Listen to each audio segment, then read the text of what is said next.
Alright, welcome to today's video. I got the car frame over there. The motor and transmission are here on this janky rack. And I'm going to do a bunch of engine work today. So as I go through this, hopefully it all flows together. I'm trying to do different things. And that's the transmission. Be held with the floor jack. Engine be held with the motor engine hoist. But first, the front end of this needed a little work. So it's kind of jumped backwards a little in the video process before we show you the split transmission motor stuff. So in the beginning of this stage, I had this garbage to deal with. This is where the air conditioner was bolted. You can tell the guy welded onto the aluminum housing stuff. I have no idea what brain he was. He cut the AC bracket in half of whatever he stole it off of. He only had 2 bolts holding it in. And that weld, it looks just like a big bird poop right there. It's terrible. And then he has this bracket down here that he had other stuff just stuck. This is garbage. So I went online and found a place that sold a fix. They have a AC high kit, I think is what it's called, because it puts the air conditioner above the alternator. And with the AC above the alternator, now this area is cleaned up. You have an outlet tube there, and you have your brackets. AC's high, and it all fits in there real nice. Now, I got the wrong belt, but that's just me because it was the wrong compressor at the time. Adventure Vehicles is where I bought this from. I would recommend this kit to anyone. To find it, just go to Adventures, whatever that was, and then that takes your Cummins engine, narrows up the base of it, and now it'll fit inside of a Dakota front clip frame piece. So that's how you narrow it up. Now, let's get back to the motor stuff for today. So I got that transmission and I split it from the motor. Now you can see how nasty dirty it is. I got the big beam underneath there to keep it set up there, and underneath the motor I've got some other stuff. Pan over, there it is. You can see little brackets, and boom, boom, boom. I got the clutch off. With the clutch off, you can see it's a lot worn, more worn than I thought it was going to be. So whoever used this truck did put some miles on the motor. It's kind of worn, burnt up a little bit. The plate was a little hot. Flywheel was a little bit cracked. It's got a little heat to it, so they used the truck.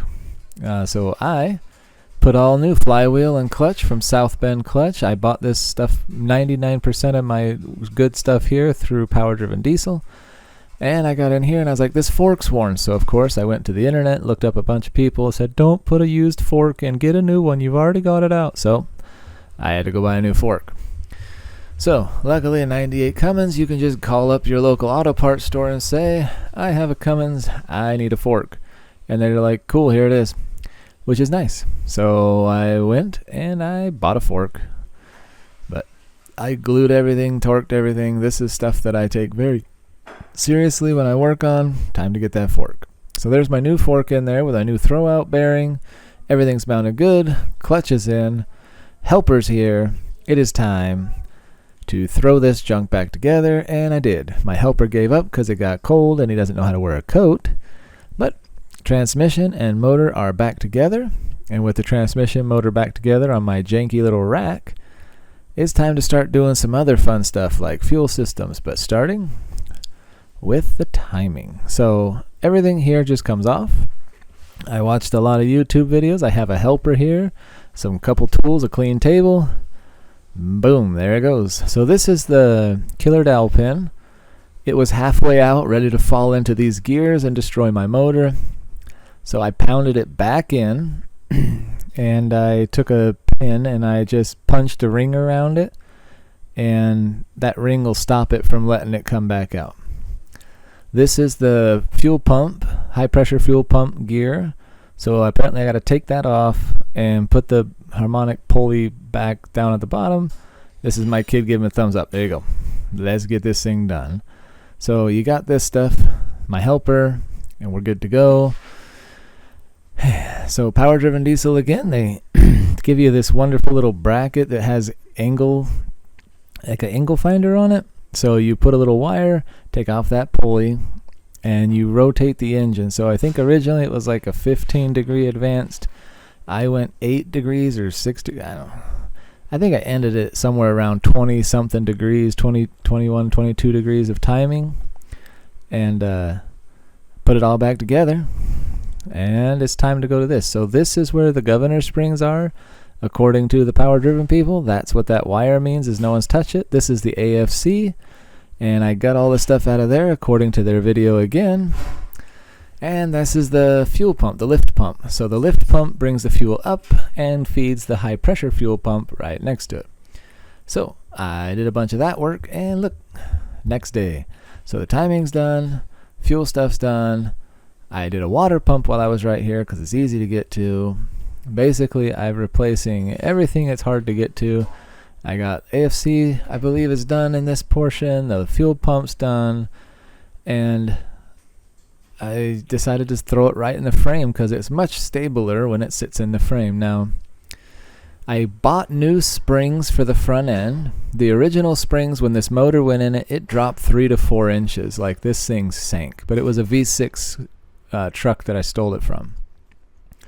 I went to the 98 Dodge Dakota, and I found the Dakota with the 5.9 in it, the RT, and then they made one with a snowplow, so I bought those springs. Now I'm showing you, remember the pump I told you? These lines almost hit? Well, they don't hit when you bend them, so I bent those out of the way. So everything's looking pretty good, and let's get to work on this thing, right? So you have the engine. I hand the camera off to this kid. This kid's going to watch me sit on a tire. I highly recommend working on a car with no body. Like, you just sit on the tire and work. Like, look at that. So comfortable. So these are the delivery valves. I like to sometimes, when I have half a decent video, show that I do the work on the car.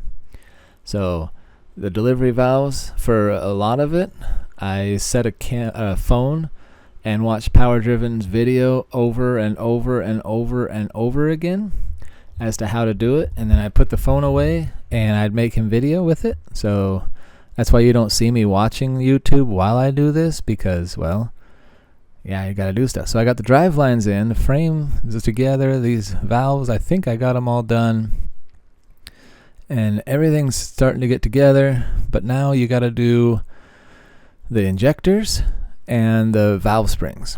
So I've never done any of this before, so you want to see your anxiety go through the roof, just tear your engine apart and start screwing around with it and watching YouTube videos on how to do it. That's why I don't have how-to videos when I do this stuff. I have no clue. I'm just having fun as I go. So I got everything. I keep talking about stuff because I'm nervous. But now it's time.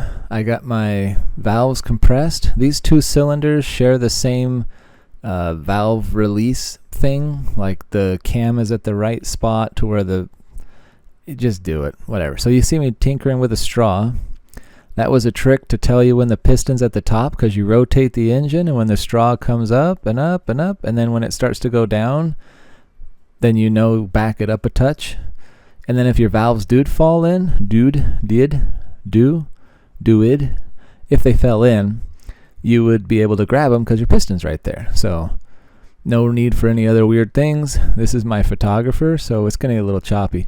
See him? That is why I don't have a whole lot of good footage of a lot of stuff right here. I have a lot of footage, but not a lot of good footage. But my doctor gloves are on. I'm straddling the tire. And this is a little kit from Power Driven Diesel for compressing the valve springs. So you see the little glasses looking thing sits on the springs. You center it up, tighten the nut down, use a socket, and just ratchet away. I check my straw. The last thing I want to do is drop a valve in this engine and then have a nightmare. So crank this thing down. Just crank. And once you get it all the way down, you do the next step. But, you know, I don't do anything with power tools when I'm working on stuff because, 1, I'm scared, and 2, I'm scared, and 3, well, I'm a chicken. So I do everything with a ratchet so I can go slow, steady, and feel how it's going. Now, if you do it differently, you can tell me. I drop wrenches even. Look, do you see that? Now, in the top of the springs, there's a retainer, valve spring retainer thing. So I take a little magnet and you pull them out. It's 2 little half shells that have a little angle to it and a little pressure ring clip. So as the spring comes up, the conical shape pushes them together, and then they snag on the valve and seat tightly. And so that's what holds the springs in. So with those gone, now you just loosen this up.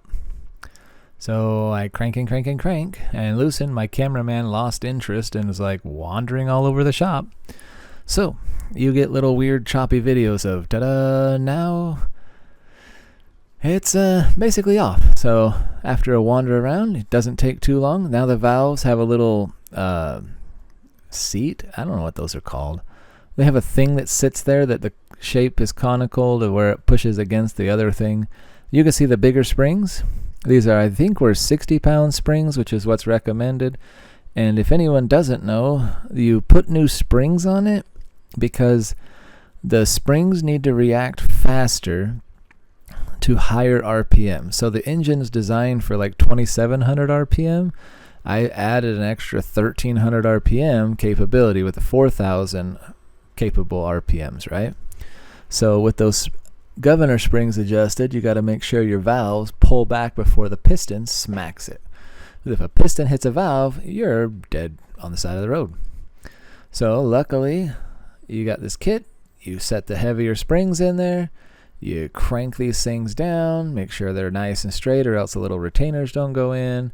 Get it all tightened up. And once you get it tightened up, now you put those little baby clips back in. So like these little half shells, they fall in.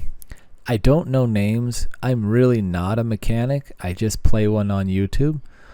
And so I push them in there.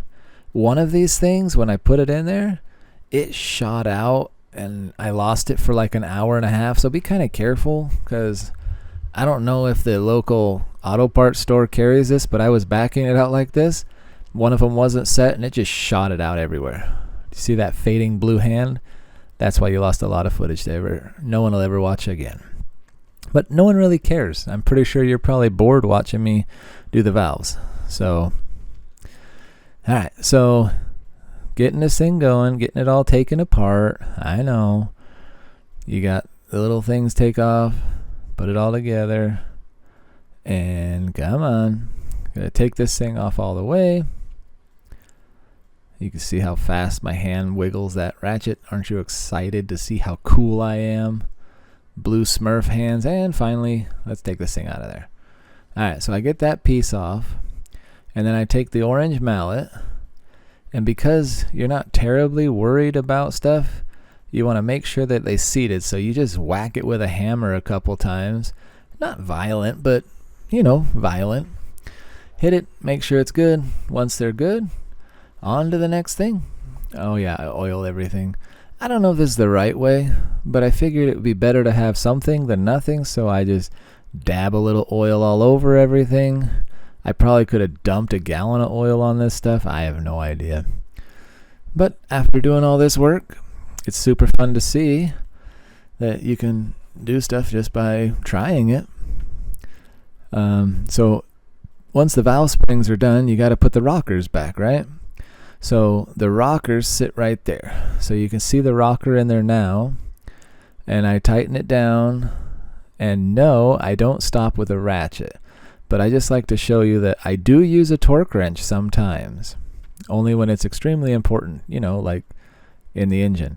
So here's my torque wrench. Click, click, click, click. I go through the whole thing. There's like a torque spec you follow. And I tried to make sure because I want my engine to run again. Yeah, the video's a little choppy. But this is like some of the most exciting time I ever had working on the car. Because the results are mind-bendingly awesome. So with the rockers in place, I replaced all the valve covers because they had JB Weld on some of them, and I redneck set up a body, or a engine runner. So you can see battery cables everywhere, a hose coming out of a 2-gallon tank with some diesel in it that runs straight to the low-pressure pump, and everything here should make the engine run. There's the battery charger to get it boosted, and this is what you got to listen to for hours. Ready? I'll show you. You hear that? It's a dead battery. So that's the repeating sound you heard. I show you one. I spent at least 10 hours trying to get this thing to start using all the different methods and everything, but I have ground wires, batteries, everything, and that's what you got to hear. However, when you have a kid in a candy store kind of reaction, you don't just edit it, you're going to watch. Ready? Here you go.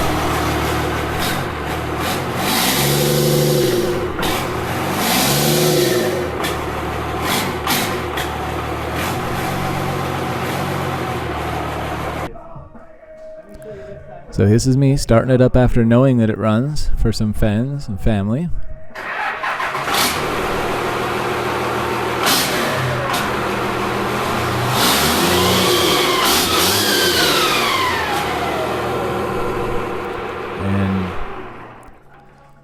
And so I will let myself talk for myself to show you some of the excitement. Here I am. I'm probably more excited than anybody because I keep playing with it and fired it up again and again. And it fires up on like third click, zing zing, boom. So for all the crap I messed with inside that motor, it twists the whole frame. I'm hoping the body will take some of that out, which would make sense because it twists right back there. It seems to twist it, but I go, you bolt that body across there, it's gonna have to twist the whole body. I have a feeling those tires are gonna slip real easy, just. But yeah. So there you go. Alright, so I don't know if you could see the excitement in my eyes. And this is something I wanted to point out how redneck I am. Do you see the engine hoist with an 8-foot piece of pipe holding the fuel tank in the air so that gravity will feed it to the pump to make it easier?